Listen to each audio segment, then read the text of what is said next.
Hi folks, John Cordisco back again. Sorry it's been a while since my last video. I'm pretty busy. I run a convenience store in upstate New York and I'm running for local public office, so that's been eating up a little bit of my time. So I'm going to cover one of the top tournaments in the world, Dortmund 2015. Great tournament, world-class players. This is a game from round one. As white, someone that needs no introduction in the chess world, former world champion from Russia, Vladimir Kramnik. Still kicking at 40 plus. Still one of the top players in the world. Him and Anand are still going strong. Along with Topolov, I might add, who's come up a lot. And Naiditsch from Germany is black. Let's get to it. I'm not sure if Naiditsch is still under the German Federation, but today he is. It's going to be a Queen's Gambit declined.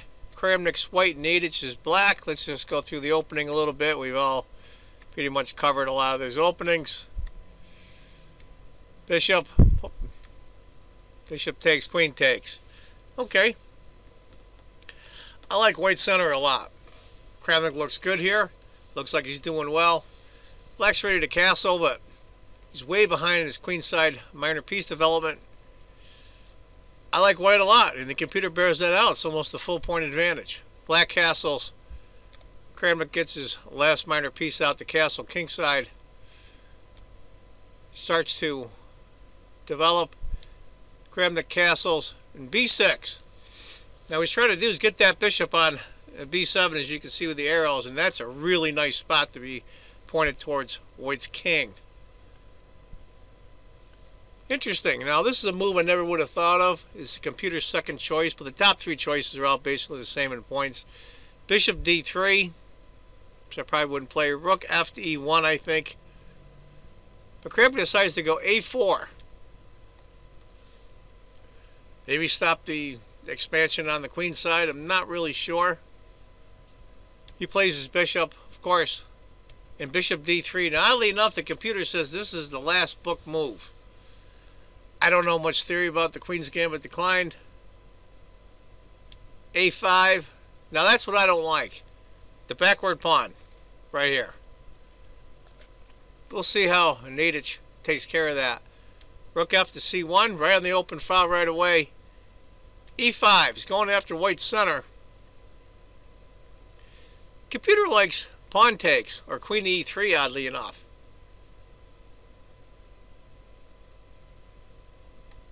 But he pushes up instead. That's probably what I would have done, but unfortunately, it gave him a backward pawn now on e4. So they both have a weakness there. If knight had taken, knight takes, pawn takes, bishop takes, it's just crap for white. That's not very good. That bishop is stuck. He's going to have to protect it before, or at least guard the queen. It's a pain in the behind. So d5 I like a little bit better. Knight to c5. It's going after a light squared bishop. Now if you can get that light squared bishop, black's light squared bishop will be the king of the board. Queen to e3. Would you take the bishop there? I don't know. But the top three moves in the computer, none of them take the bishop. Of course, knight to b3. Looks like it forks the rooks. But believe it or not, that's the top move. But the second move is f5. And that's what black does. Interesting enough. And as the computer goes on off screen, knight to b3 isn't one of the choices. Don't know why. I didn't really get a chance to analyze it much. Maybe you guys can analyze it a little bit and get back to me. I think what I'm thinking is, after knight, this backward pawn here, once the rook comes over, is going to be really hard. Kind of busts it up. Plus the fact that once the knight moves there, this queen does take the pawn. And he also attacks the rook at the same time. So I think Naiditsch just decided, you know what, I'm just going to go f5 and open it up. Bishop c4, just to guard the b3 square and the d pawn. Queen to d6. White's advantage is down a little bit, about a third of a pawn. But I still think this is okay for both sides, actually. What to do? What to do? Computer likes knight to g5 right now. That's kind of a good spot. Bring the knight over. That's a good spot for that knight. Boy decides to play e takes, rook takes, and then knight to g5. Eyeballing, of course, the e6 square for the knight. Rook goes to f4. Interesting. I don't know if I would have had that move. That's the computer move as well. And by quite a margin from the second move. So, rook to f4 for Naiditsch. This is the kind of position why I screw up. This is about part of the game where I can't formulate a plan, and the plan that I do have sucks. So, I don't know. Maybe you guys can give me some tips on maybe how to proceed from here. I'm looking at the position here. They both have isolated pawns.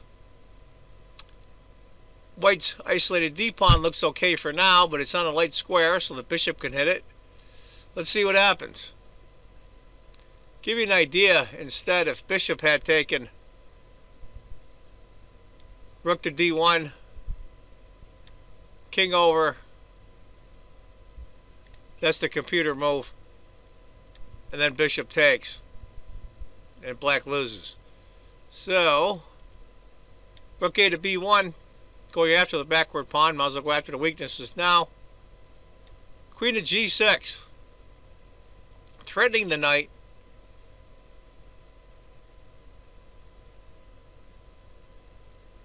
Bishop a2, interesting. That also is the computer move. But the second best move is rook to b5. Just to let it go. Just to let the knight go. Queen takes the knight. Rook takes the pawn. Hitting two pieces at once. So it's just a weird trade. Rook a to f8, hitting the f pawn. f3. You're still hitting the knight and the rook. Knight to d3. Rook to d1. You're still hitting two pieces. This must have been looked really far ahead by both sides. Knight to b4. Rook takes. Knight takes. d6. Frankly, it's a piece for a pawn. But I think maybe Kramnik thought he had enough juice. He's got the rook right here. He's got this rook. Queen can come in. Pawn's on the 6th rank. I think he just miscalculated. He's still okay. Computer shows about a 2/3 of a pawn advantage. Knight to b4.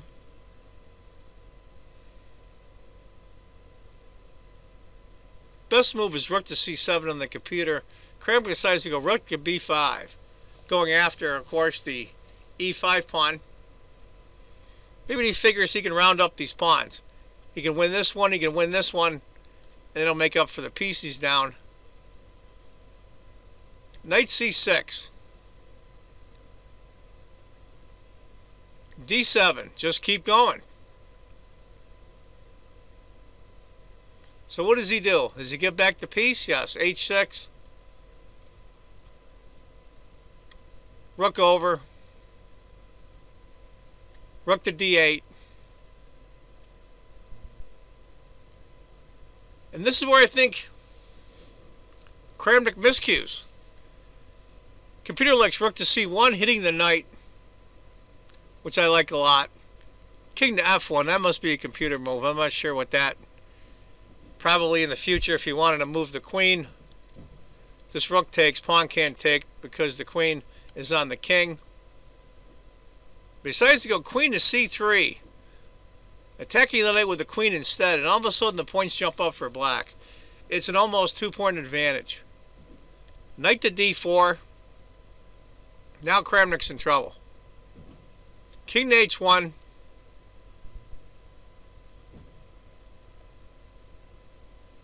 Rook to f7 is computer's choice. Go hit the pawn again. He decides to go rook to h4. Going right after his king. Queen to c7. And Kramnik's in trouble. King to h7 gets the king right out of the way. What does he do? Take the rook? He can't because the queen's guarding it. What else can he do? He goes h3. This is where it gets tense. We're on move 34, so I'm sure White Kramnik was in time trouble. And it takes a lot more time to defend than it does attack. It's just the way it is. You have to make sure you get all the moves correctly or it'll fall apart.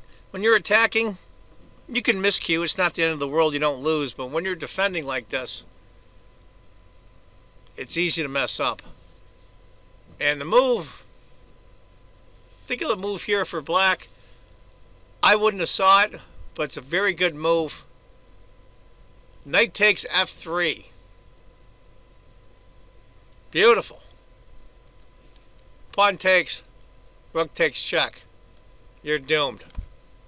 Can't take it. So he gets the queen to c2 check instead. Hoping that's going to save him. Give you an idea. Rook takes mate.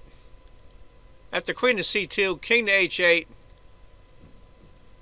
Queen to f2. Get the queen right in there. Knight to d4. Just puts the knight right back. And this is where I think he miscues again. And it seems like a very, I'll call it natural human move. Rook to e1. Going after the e-pawn. But it's a disaster. Rook to f4. Can't take it. Queen has to move. Queen to f6. Here it comes. Queen to b1. He's doing his best to hold on. But knight f5. Here comes the knight. King to h2. And goes rook to b4. Just shuts down the queen from getting in. Queen to c1. Try to desperately get that queen in the action. You're looking at maybe queen here. Hoping to get some kind of counterplay. Knight d7. Hitting the rook. I think knight to h4 might have been a little better, but that's just me. Rook takes. Rook takes. Rook takes. Knight g6. It's bad for white here. Rook to e6. Looks like white's getting some counterplay, but it's not happening. Queen to f4. It looks like white's king's protected okay, but queen takes. Knight takes. This is all thought out by these guys. Rook takes, rook takes. Still up a piece. Knight to d3. Rook checks. King comes up. He's just going through the motions now. There's no way he can save that pawn. g4. Knight c5. Pawn. I'll just go through the last few moves here. Now the knight comes over. He's going after the pawn again. Takes, takes. Knight c7. And it's over. If he moves pawn up, knight just comes here. And he wins that pawn. He's a full piece up. Give you an idea. Rook to a7. Knight takes. And he can move the rook, say to here. That way he can retreat the knight back to there. And he saves the rook. Anyway, folks, tough break for Kramnik.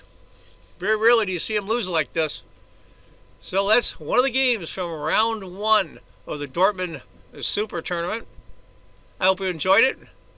Sorry I haven't done a video in a while. I'll try to catch up a little bit here. And as I always say, if you think chess is just a game, you're not playing it right. Take care, folks. Bye-bye. Oh, before I forget, please subscribe. I would appreciate it. Thank you. Bye-bye.